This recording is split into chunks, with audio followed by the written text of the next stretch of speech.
할렐루야. 우리 좌우로 반갑게 한번 인사하시겠습니다. 잘 오셨습니다. 반갑습니다. 오늘은 함께 보신 본문으로 갑을 해 주세요, 하나님. 갑을 해 주세요, 하나님. 라는 제목으로 잠시 은혜를 나누겠습니다. 갑을이라는 말 아시죠? 갑을 해 보셨습니까? 직장 생활하시면서 이제 좀 어렵게 또 생활하셨을 때 우리 또 생활비가 급해서 사장님께 갑을 해보셨는지 모르겠습니다만 요즘은 뭐 그런 일이 별로 없지만 옛날에는 왜 그런 일도 종종 있는 것 같습니다. 요즘은 퇴직금을 미리 땡겨서 받기도 하더라고요. 사전을 찾아보니까 갑을이라는 말이 임시로 지불해 주더라 뭐 이런 말도 있고, 또 봉급을 정한 날짜 이전에 먼저 이렇게 땡겨주는 것, 이걸 갑을이라고 합니다. 오늘 가나안 여인이 예수님께 어, 은혜를 받지 않습니까? 근데 그 은혜는 사실은 가불된 은혜입니다. 아직 그 본격적으로 하나님이 예수님이 주시기 전에 미리 땡겨 받은 거죠. 오늘 이 가나안 여인의 믿음, 하나님을 향한, 또 예수 그리스도를 향한 이 어떤 믿음이 그녀로 하여금 이런 가불의 은혜를 주게 하셨는가, 한번 은혜를 나눠 보겠습니다. 21절을 한번 보실까요? 예수께서 거기서 나가사 두로와 시돈 지방으로 들어가셨다. 이제 거기서라고 하는 것은 우리 지난 1절부터 15장 1절부터 이제 20절까지 바리새인들과 서기관들이 예루살렘으로부터 예수님께 와가지고 갈릴리 지역에 있는 예수님께 와서 이 장로들의 전통을 들고 와서 우린 그렇게 해본 적이 없다. 네 제자들은 왜 감히 이 우리들이 그동안 해왔던 방식대로 하지 않느냐, 이렇게 이제 따져 물었죠. 그러고는 이제 예수님이 그들을, 왜 너희들은 그러면 너희들의 전통으로 하나님의 율법을 폐하냐라고 오히려 역공을 피셨죠. 그리고 나서 이제 예수님이 어디로 가시냐면 두로와 시돈 지방, 이게 화면을 한번 보여드리죠. 에, 이거 뭐 그렇게 깨졌어요? 잘 나온 거죠? 잘 보이나요? 가운데 이제 갈릴리 호수 바다가 보이고, 쭉 화살표를 따라서 이제 두로, 시돈 이렇게 되어 있는데, 지금의 이제 레바논 땅입니다. 이스라엘하고 지금은 이제 국경으로 왕래할 수 없는 지역입니다. 예전에는 이제 어, 왕래도 했죠. 근데 이 지역은 지금은 이스라엘 땅이 아니라 레바논 땅이고, 이 두로하고 시돈 지역에 지금 우리나라 군인이 가 있습니다. 혹시 들어는 보셨나요? 혹시 자제분들 중에 동명부대라고, 최근에 이제 국회에서 이 동명부대 유엔에서 요청을 해서 우리가 평화 유지군으로, 이스라엘하고 이 레바논 그리고 그 옆 동네가 시리아입니다. 아주 살벌한 동네들입니다. 예전에 한번 레바논 선교 갔는데 한밤중에 폭탄 터지는 소리가 뭐 슝슝 날아다니더라고요. 뭐 펑펑 소리가 나길래 뭔가 아침에 검색을 해봤더니 시리아 쪽에 이제 폭탄이 바로 다 옆 동네입니다. 여기에 이제 동명부대가 이렇게 주둔해 있고, 요 지역으로 가신 거예요. 어, 여기까지 왜 가셨는가? 그리고 한번 22절을 한번 볼까요? 가나안 여인 하나가 그 지경에 나와 소리를 지릅니다. 가나안 여인이라고 돼 있잖아요. 이 가나안 여인이라고 되어 있는데, 이 마가복음 7장에 같은 그 사건을 기록해 놓고 있는데, 거기 보면 가나안 여인이라고 하지 않고 헬라인 이렇게 돼 있고, 수로보니게 족속 이렇게 돼 있습니다. 헬라인이라는 말은 뭐예요? 이방인이라는 말이고, 수로보니게라고 하는 말은 아마 들어보셨을 텐데, 페니키아라고 들어보셨습니까? 페니키아 족속. 그 지중해를 거의 한때 이 장악했던 아주 이 해상 해상 왕이었죠. 그리고 이 페니키아인들, 지금의 레바논의 조상이 되겠는데, 레바논 사람들의 이 조상인 이 페니키아인들이 만든 알파벳이 있습니다. 그들의 문자가 있는데 그 문자가 지금의 이 영어 알파벳의 기원이 되기도 하고 로마자의 기원이 되기도 했던, 그러니까 대단히 그 언어적으로도 이 문화적으로도 탁월한 족속이죠. 그 레바논의 그 한 목사님을 그때 선교 중에 뵙고 제가 이제 좀 아는 척을 했어요. 너희 조상은 혹시 페니키아인이냐? 그랬더니 그렇다. 탁월하고 뭐 똑똑하고 뭐 바다의 짱이고 뭐 이런 뭐 이렇게 자랑을 하시길래 맞다고, 배웠다고, 학교에서 배운 적이 있다고, 당신이 그런 후손이냐고 엄청 좋아하더라고요. 이 수로보니게, 이 가나안 족속이라고, 우리 가나안 여인이라고 되어 있지만 실제로는 이 페니키아 족속이 되겠습니다. 그 여인이 이제 예수님이 자기 동네에 오셨다는 것을 들었나 보죠. 그리고는 그분께 뛰어나와서 소리를 칩니다. 그럼 우리는 이제 21절, 22절을 쭉 읽을 때 그렇게 불편하지 않죠. 뭐 그런가 보다 이렇게 들리는데, 유대인들이 이 구절을 읽으면 굉장히 불편합니다. 21절과 22절은 유대인들의 심기를 아주 건드릴 수 있는 그런 구절입니다. 뭐 요즘 같으면 이 코로나 전국에 제가 뭐 수도권 갔다 와서 뭐 마스크도 안 쓰고 뭐 지하철도 타고 KTX도 타고 버스도 타고 왔습니다. 이러면 여러분 벌써 표정이 굉장히 안 좋을 겁니다. 쟤 왜 저러니? 이런 표정으로 쳐다볼 텐데. 그러면 21, 22절이 딱 그런 불편한 구절입니다. 두로와 시돈 지방으로 갔다는 것도 불편하고, 또 가나안 여인 수로보니게 족속의 이 헬라인, 이 이방인 여인을 예수님이 유대 남자로서, 랍비로서 그리고 만나고 왔다는 것 자체도 굉장한 불편입니다. 아니, 불편한 정도가 아니라 이건 종교적으로 굉장히 불경스러운 만남이 되겠습니다. 여러분, 요한복음 4장 9절에 보면 사마리아 여인 이야기가 나오죠. 사마리아 여인에게 예수님께서 물 좀 달라 그랬을 때 사마리아 여인이 뭐라고 반응하냐면, 당신은 유대인으로 어찌 사마리아 여자인 나에게 물을 달라고 합니까? 뭐 차라리 당신은 남자고 어찌 모르는 외간 여자인 나에게 말을 거십니까? 물 달라고 합니까? 그러면 우리 유교 문화에서는 이해가 되는데, 당신은 유대인, 나는 사마리아인. 이런 표현이 우리에겐 좀 낯설죠. 뭐 우리도 요즘 뭐 지역 감정이 있나요? 거의 이제 없죠. 지역 감정 없습니다.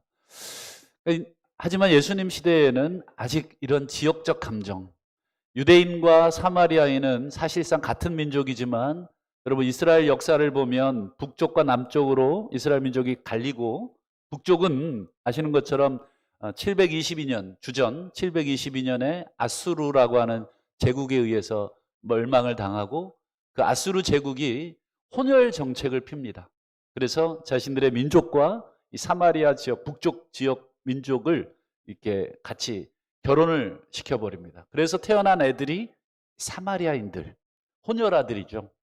한마디로 이 민족적 정체성, 이 순수 혈통, 이 백두 혈통을 이어가야 되는데 이 할라 혈통이 낀 거죠. 그래가지고 이제 이게 섞여버린 것입니다. 그래서 그때부터 유대인들은 같은 민족이었지만 사마리아인들을 이방인 취급했고 그 지역 사람들하고 상종하지 않은 겁니다.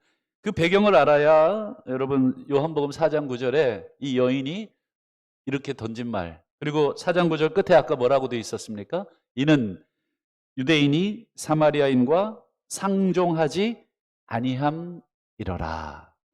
이 당시에 이제 배경, 이런 배경이 있고, 어쨌든 핵심은 뭐예요? 이방인하고는 상종하지 않습니다. 그다음 여러분 누가복음 9장 52절에 보시면 예수님 일행이 북쪽 갈릴리에서 남쪽 유다로 가야 될 상황이었고, 북쪽에서 남쪽으로 가려면 가운데 지역을 통과해야 되는데 그 가운데 지역이 사마리아 지역입니다. 그래서 보통 유대 남자들은 이 사마리아인들 상종하지 않기 위해서 어떻게 합니까? 가장 가까운 길이 있음에도 불구하고 돌아갑니다. 야, 이게 참 대단한 것입니다.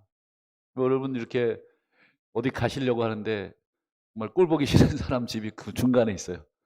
그럼 가야죠. 뭐 빠르게. 근데 그거 보기 싫어서 저기 평화동으로 돌아서 이렇게 아중리로 간다. 뭐 이렇게 생각해 보세요. 이게 참 여러분 이 상황에서 예수님이 그냥 가자고 하신 거예요. 가자. 근데 누가복음 9장 52절 53절을 한번 화면으로 보여주실까요? 그들이 가서 예수를 위하여 준비하려고 사마리아인의 한 마을에 들어갔더니 53절 예수께서 예루살렘을 향하여 가시기 때문에 이게 이제 그 말입니다.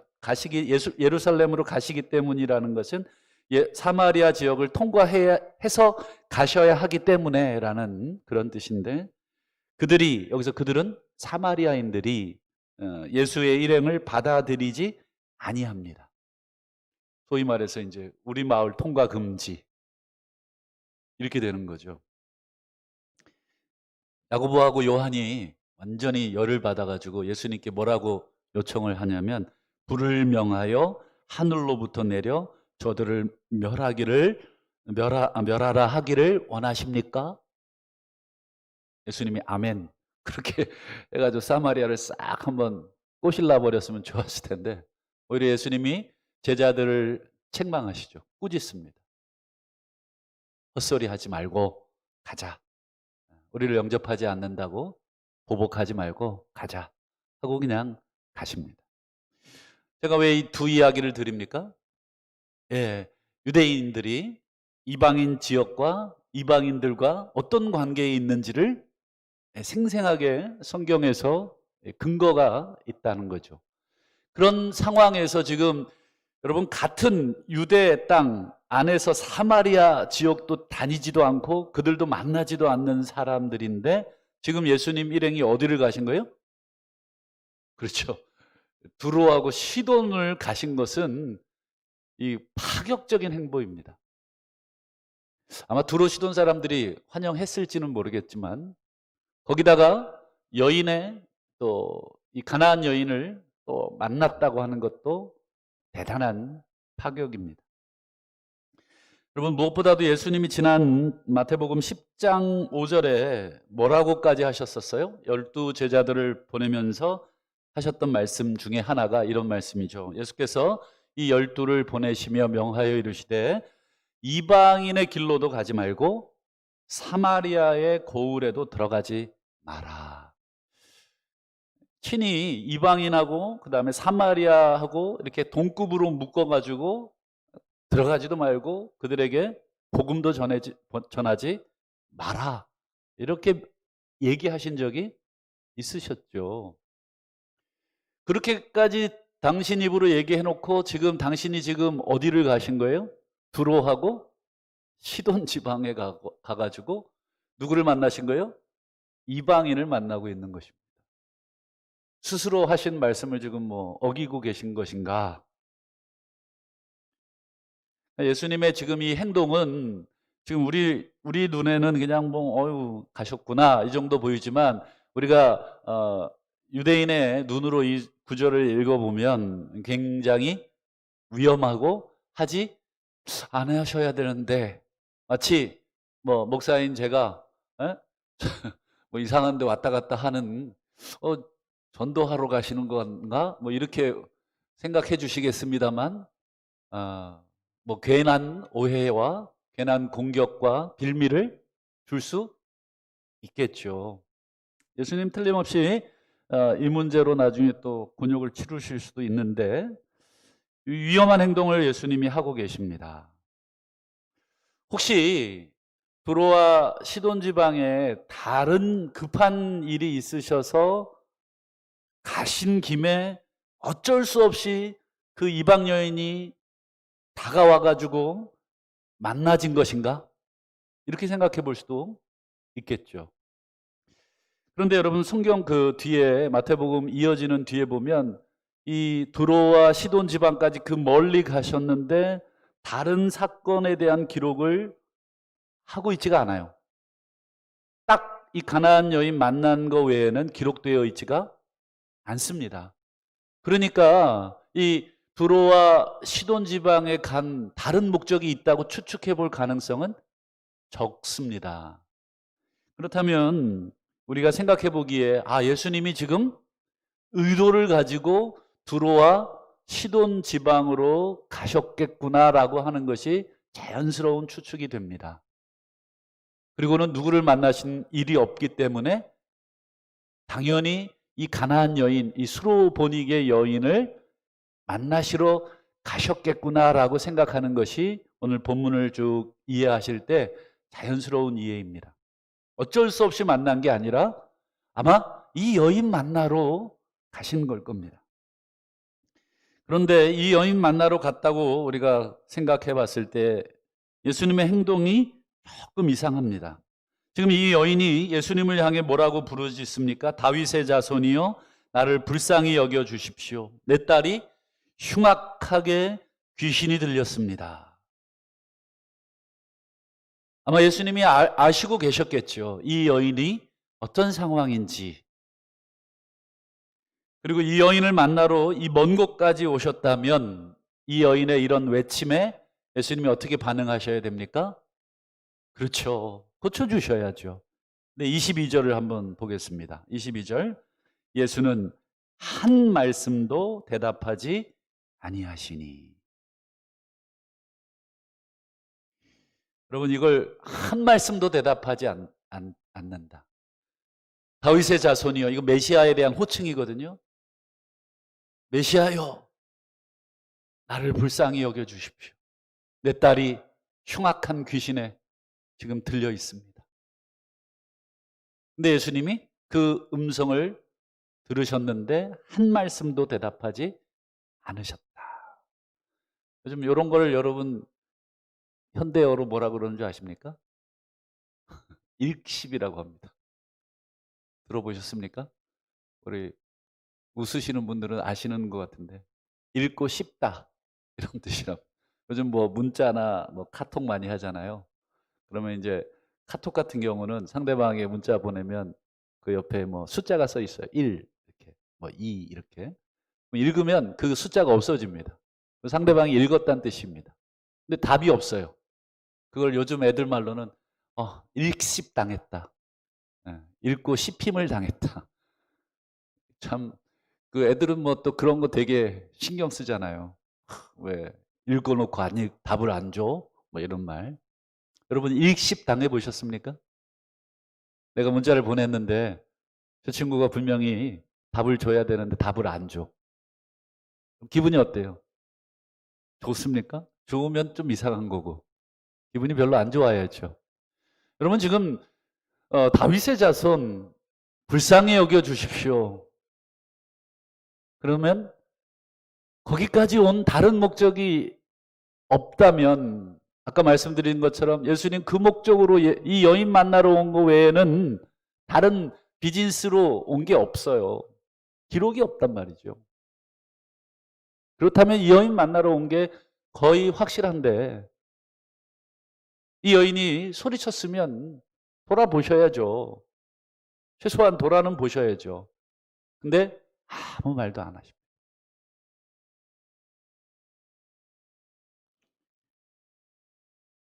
여인의 입장에서 얼마나 뭐 자존심이 상하고 또 기분이 또 상할 수밖에 없죠. 근데 이 여인은 아랑곳하지 않고 계속 소리를 치고 있는 것 같습니다. 왜냐하면 제자들이 뭐 예수님 좀 계속 이렇게 부르는데 좀 뭐 어떻게 조치를 좀 해주시죠라고 간청하는 거 보니까 이 여인이 한 번 문자 보낸 게 아닌 것 같아요. 계속 답할 때까지 계속 띵동띵동 카톡 계속 잠을 못 자게 하는 것처럼 막 보낸 것 같아요. 막 소리치고 막 달려오고 막 이런 것 같습니다. 그러자 예수님 뭐라 그러십니까? 24절 볼까요? 제자들이 이렇게 간청을 하니까 제자들에게 뭐라 그러냐면 대답하여 이르시되 나는 이스라엘 집에 잃어버린 양 외에 다른 데로 보내심을 받지 아니하였노라. 그럼 왜 오신 거예요? 이스라엘 집 외에 지금 두로와 시도는 이스라엘 영역 밖이란 말이죠. 왜 가셔놓고 이 말씀을 왜 하시는 거죠? 스스로 지금 모순된 행동을 하시는 거잖아요. 나는 이스라엘 밖에 그 외에는 나는 다른 데로 보내짐 받지 않았다. 가지나 마시든가. 실컷 가놓고. 얼마나 황당한 이야기입니까? 여인의 그 대답에 무시하는 것도 모자라서 나는 지금 이스라엘에 잃어버린 그 양 외에는 보냄을 받지 않았다. 그러자 이 여인의 다음 반응이 25절에 나오죠. 25절 여자가 와서 예수께 절하며 주여 저를 도우소서. 절하며 주여 저를 도우소서.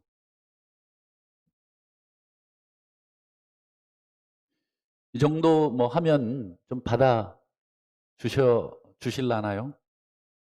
한번 예수님의 반응을 보겠습니다. 26절 대답하여 이르시되 자녀의 떡을 취하여 개들에게 던짐이 마땅하지 않다. 참 읽고 씹는 것도 뭐 이해됩니다. 좋습니다. 뭐 그 정도야 뭐 유대 남자의 자존심이니까 그 정도 자존심은 인정. 그다음 나는 뭐 이스라엘에 잃어버린 양 외에 보냄받지 않았다. 그것도 좋습니다. 근데 이번엔 뭐라 그래요? 자녀의 떡을 취하여 개들에게 던짐이 마땅하지 않다. 여러분 이 여인을 뭐라고 부른 거냐면 개라고 부른 거잖아요.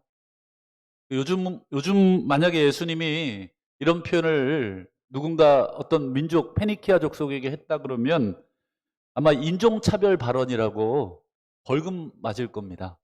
요즘 뭐 여러분 인종차별에 대한 문제가 세계적으로 얼마나 셉니까? 뭐 동양인을 비하하는 어떤 그런 제스처 뭐 이런 거 있잖아요.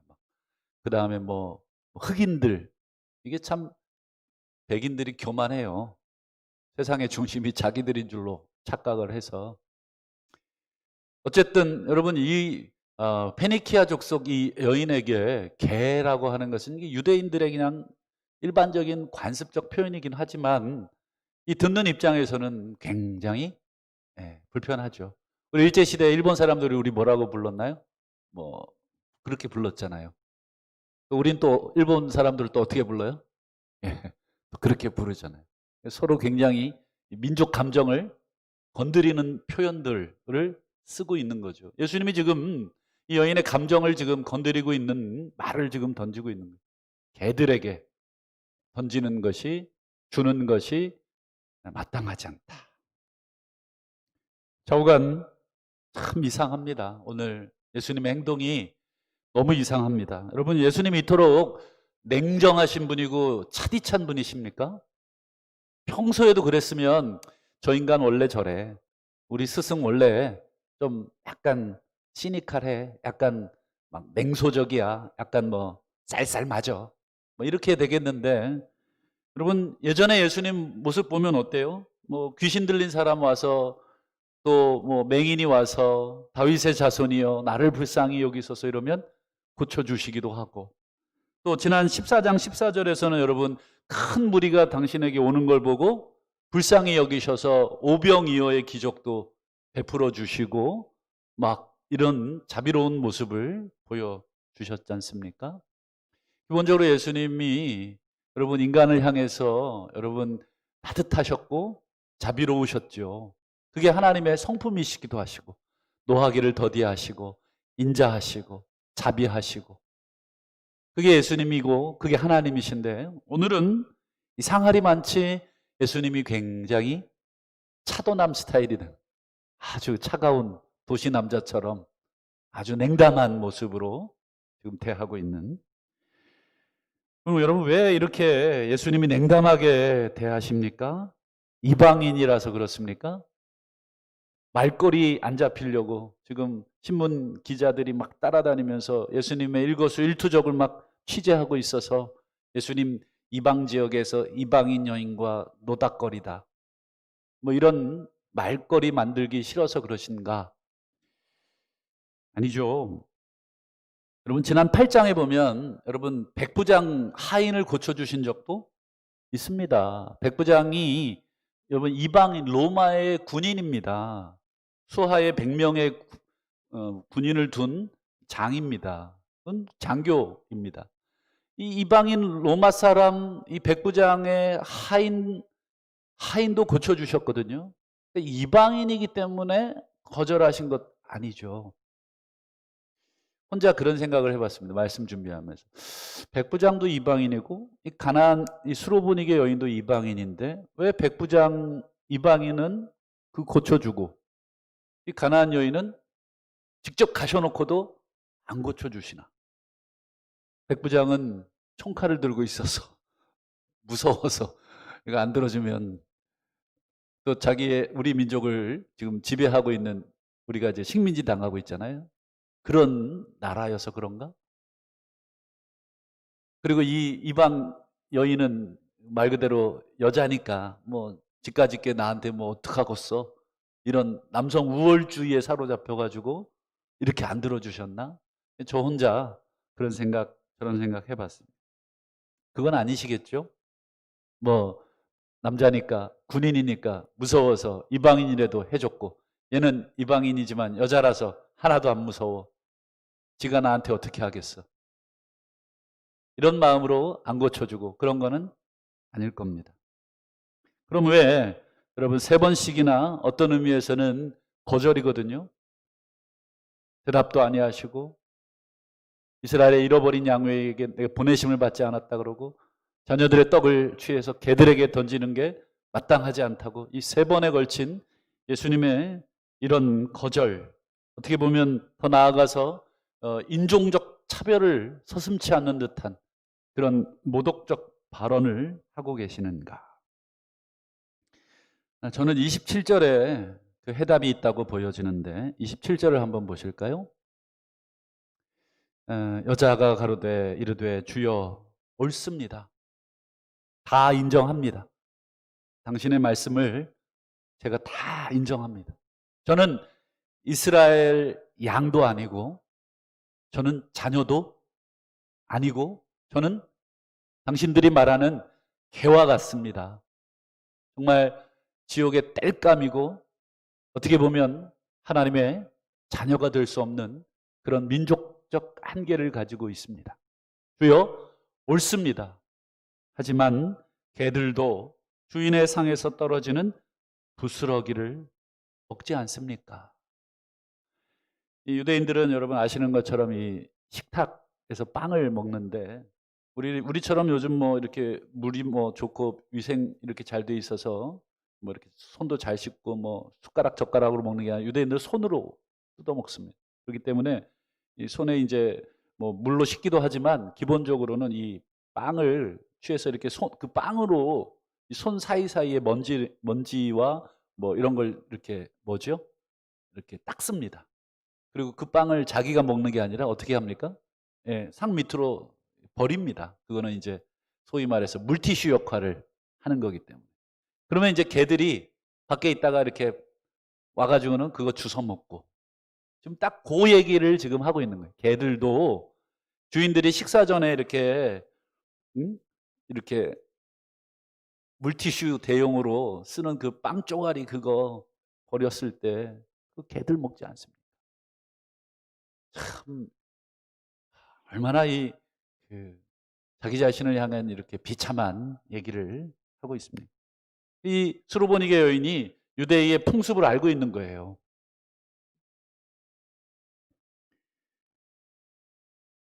그리고 예수님을 향해서 자기 자신은 개라고 얘기하고 그리고 예수님을 향해서 주인이라고 얘기하고 그리고 무슨 주인이라고 얘기합니까? 제 주인. 내 주인이십니다. 예수님을 여러분 이 여인은 자신의 주인으로 인정한 것입니다. 당신이 온 세상의 주인이시듯 내 인생에도 주인이십니다. 그러니 당신의 상에서 떨어지는 것은 정말 손을 닦다가 버린 그 빵조가리 같은, 정말 아무도 먹지 않는 그 부스러기라도 제게는 귀한 것입니다.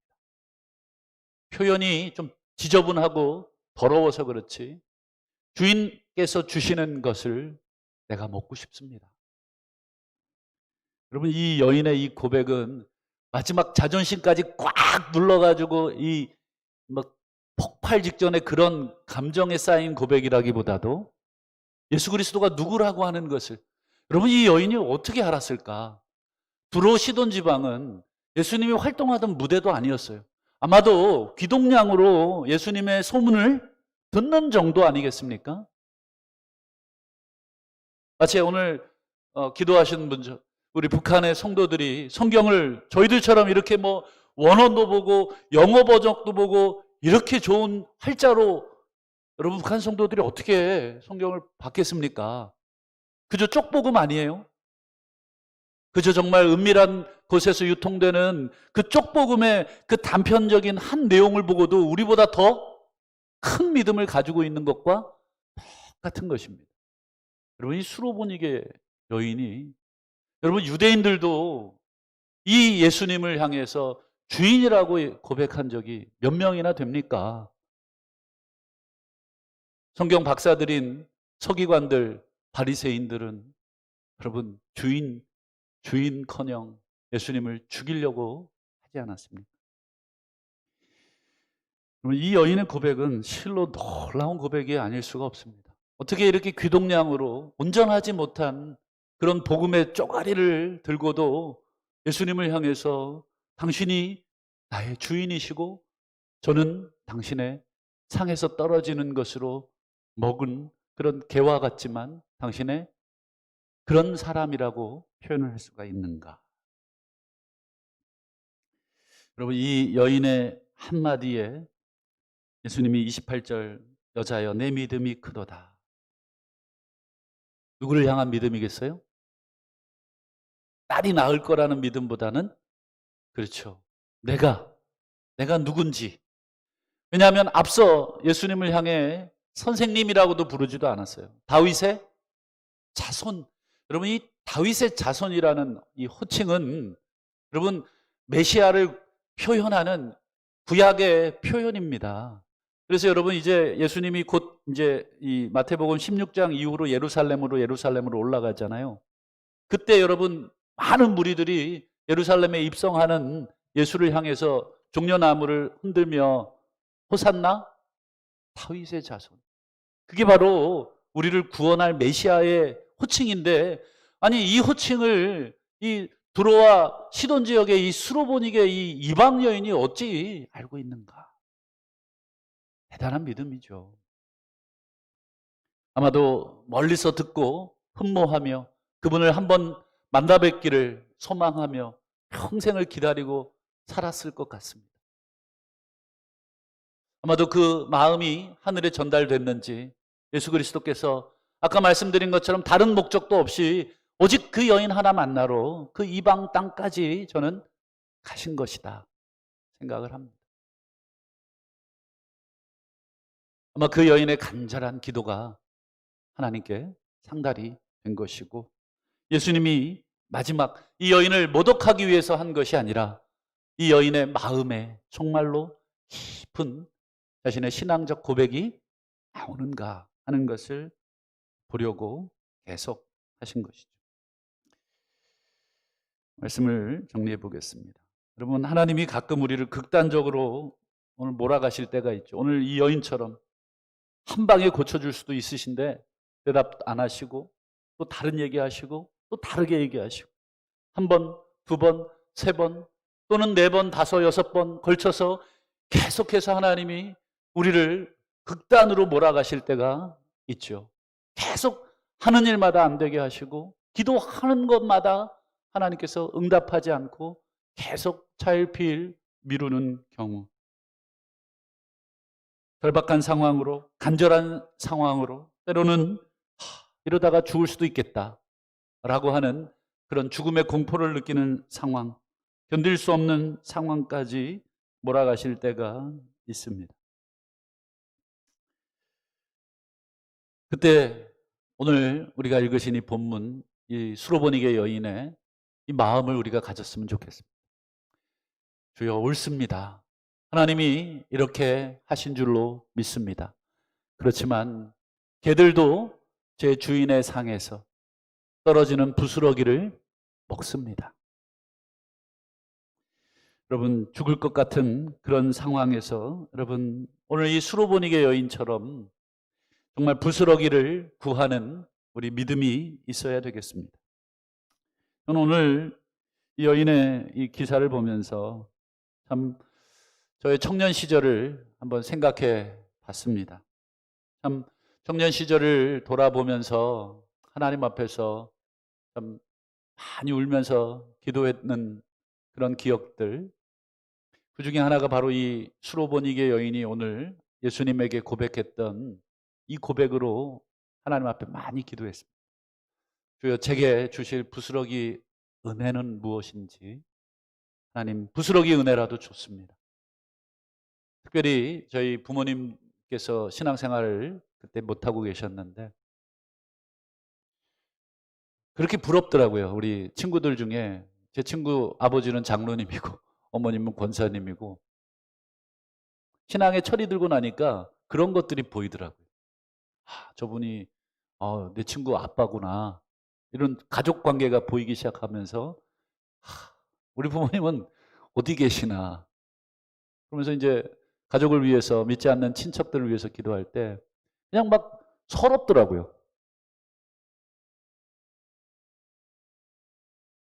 기도에 이 후원자가 있다는 것과 기도에 이 후원자가 없다는 생각이 영적인 철이 드니까 이게 재산을 물려주는 것보다 훨씬 중요한 거라는 것을 깨닫고는 이게 마음이 막 공허해지는 거예요. 답답해지고. 제가 신대원을 간다고 했을 때 저희 친구들한테 이제 기도 제목을 부탁을 하고 친구들이 이제 저희 집에 놀러 왔어요. 저희 집에 놀러 왔는데 뭐 이런저런 얘기하다가 우리들끼리 막 뭐 이렇게 얘기하는 걸 부모님들이 들으신 거예요. 뭐 신대원 준비는 어떻게 되느냐 뭐 이런 부모님이 이제 안방에서 들으시고는 그걸 아신 거죠. 여러분들 같으시면 뭐 자식이 목사가 되겠다고 하면 어떻게 하시겠습니까? 너희 놈의 자식 이러시겠습니까? 아니면 기도를 시작해 주시겠습니까? 뭐 기도해 주실 분들이라고 저는 생각을 해요. 뭐 개인적으로야 뭐 아쉬움이 또 있으시겠지만 그래도 여러분 이 수요 예배 나와 예배 드리고 기도하실 정도면 그분 얼마든지 기도로 후원해 주시지 않겠습니까? 근데 아버님이 그러시더라고요. 저를 불러 앉히시더니 아,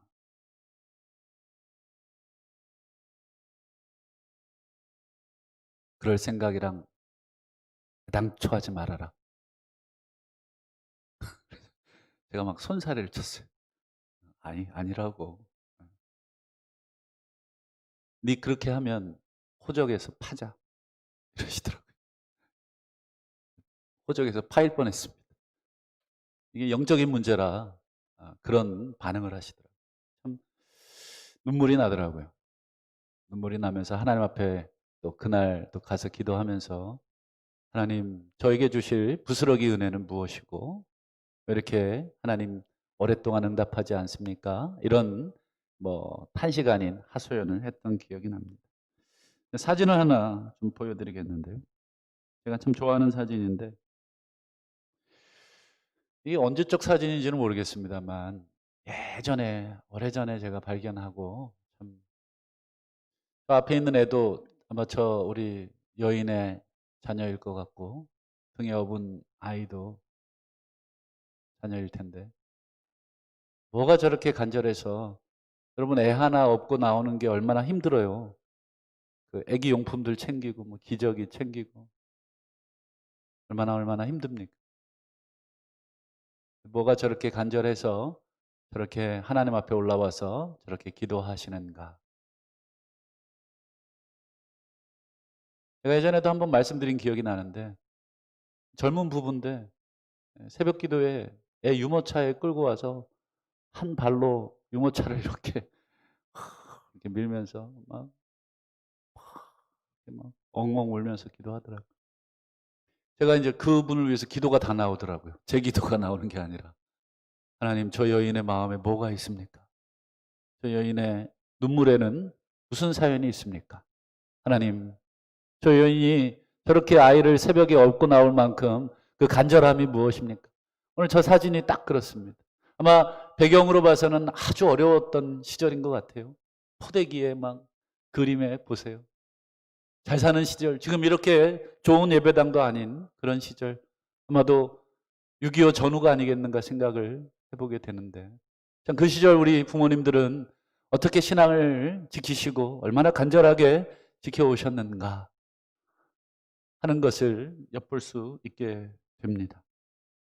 참 오늘날 얼마나 많이 편해지고 얼마나 많이 시설이 좋아지고 얼마나 많이 감사한 일이 많은데, 사실은 그 반에 우리가 은혜를 구하는 일이 참 많이 약해지지 않았는가.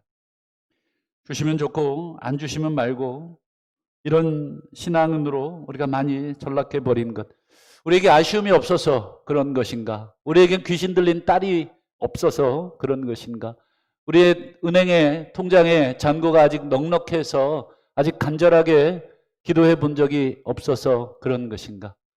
정말 그 다음날 양식을 무엇을 먹고 살아야 될지 그런 처절한 고통에까지 하나님이 우리를 처하지 않게 하셔서 우리에게 간절함이 없는 것인가 등등 많은 생각을 해보게 됩니다. 우리에게 양식이 있든 또 우리에게 귀신 들린 딸이 있든 없든 오히려 우리가 하나님 앞에 간절하게 가져갔으면 하는 마음은 참 오늘 이 수로보니게 여인처럼 예수 그리스도를 향한 그 간절한 부스러기의 은혜 우리가 구해야 되지 않겠는가. 야복강에서 형을 만나기 전에 필사적으로 천사를 붙들고 씨름하던 야곱이 당신이 내게 축복하지 아니하시면 절대로 가게 할 수 없습니다. 여러분, 하나님이 우리를 간절하게 이렇게 하실 때도 있지만 또 그렇게 간절하게 하지 않고 넉넉하게 주실 때도 있습니다. 간절하게 하시든 넉넉하게 하시든 우리의 마음은 늘 한결같이 하나님 앞에 간절해야 될 줄로 믿습니다. 정말로 하나님, 우린 때로는 그렇게 기도할 때도 있어요. 하나님, 내 안에 간절함을 주십시오. 제가 가끔 이 모래내 시장을 가끔 이렇게 걸어서 한번 이렇게 다녀보면, 전도하러 간 건 아니고 병원도 가고 또 그냥 한번 또 바람도 쐬고 종일 찬바람을 맞고 앉으셔서 나무를 팔고 또 야채를 파시는 우리 어르신들을 보면 눈물이 나요. 무릎이 얼마나 시리실까, 얼마나 추우실까. 무엇이 저렇게 저분들로 하여금 저런 칼바람을 마다하지 않고 저렇게 하시는가. 아마도 키워야 될 자식들이 있거나 아마도 살아가야 될 삶이 있기 때문에 이런 어려운 환경 속에서도 그렇게 나와 계신 것 아닌가.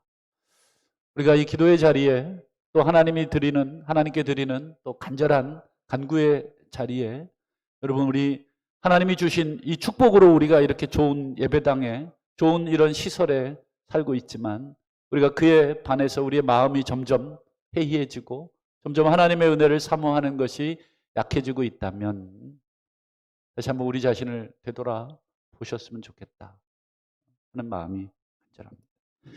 오늘 야곱처럼 그리고 오늘 수로보니게 여인처럼 하나님의 부스러기 은혜라도 허락해달라고 오늘도 십자가 앞에 우리가 올라오신 줄 믿고 이 시간 한번 몇 가지 기도 제목으로 우리가 함께 기도했으면 좋겠습니다.